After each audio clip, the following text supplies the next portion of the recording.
గారు పాపం 9 నెలలు ఆయన జైల్లో ఉన్నాడట. కటిక చీకటిలో తిండి లేకుండా, నీరు లేకుండా, సూర్యరశ్మి లేకుండా, ఏ కాంతి లేకుండా ఎంతగానో శోధించబడ్డాడట. 9 నెలలు భార్యాభర్తలు ఇద్దరు, పేతురు భార్య శోధించబడ్డారట. ఆ జైల్లో ఉండి కూడా ఎంతగానో దేవుని వేడుకున్నట్లుగా చూస్తామట. అయితే ఆయన మరి అలాగే దేవుని కోసము మొదట పేతురు భార్య చనిపోవడం జరిగింది.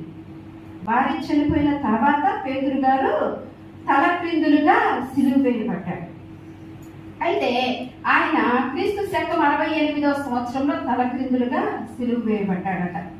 అప్పుడు ఒక దైవజనుడు, మార్సెల్లస్ అని దైవజనుడు ఏం చేశాడంటే ఆయన బాడీని తీసుకొని వెళ్ళి దాచి సమాధి చేయటం జరిగిందంట. పేతురు గారిని దాచి సమాధి చేసి సమాధి దగ్గరే ఒక మందిర ఆలయం కట్టి చక్కగా సంతోషంగా దేవుని అక్కడ ఆరాధిస్తా ఉన్నారు. కాబట్టి దేవుని కోసము పేతురు గారు హతసాక్షిగా మారడం జరిగింది. అలాగే మరి కొర్నేలితో మొదటిసారి మాట్లాడింది పేతురు గారేనంట. సువార్తను మొదటిసారి ప్రవచించింది, ప్రకటించింది అపోస్తలులో పౌలు కంటే ముందుగా వెళ్ళి పేతురు గారు సువార్త చెప్పాడంట.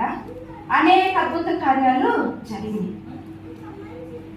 ఎన్నో ఆశ్చర్య అద్భుతాలు ఆయన దేవుడిని అడిగి పొందుకొని చేసినట్లుగా చూస్తామన్నాం.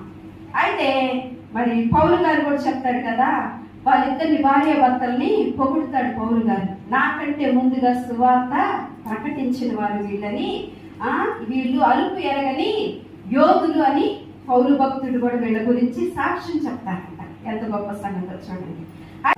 మొదటి పేతురు 4:16 చూపించాలంట. అలాగా పేతురు గారు బాధలు అనుభవించి దేవుని సన్నిధికి చేరినట్టుగా చూస్తా ఉన్నాం.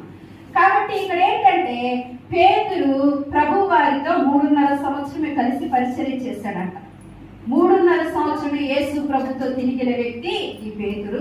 ముమ్మారు బొంకినాడు, అబద్ధం ఆడినాడు, యేసు ప్రభుతో ఉన్నాడు, యేసు ప్రభు కార్యాలన్నీ చూశాడు. కానీ చివరికి ఏమన్నాడంటే దేవుడు చెప్పాడు, పేతురు నువ్వు ఎలాగైనా సరే నీ దగ్గరికి వచ్చి ప్రభుతో ఉన్న వ్యక్తిని నువ్వు కదా అంటే నువ్వు ఏమంటావు, అబద్ధం ఆడతావు, బొంకుతావు అన్నాడు.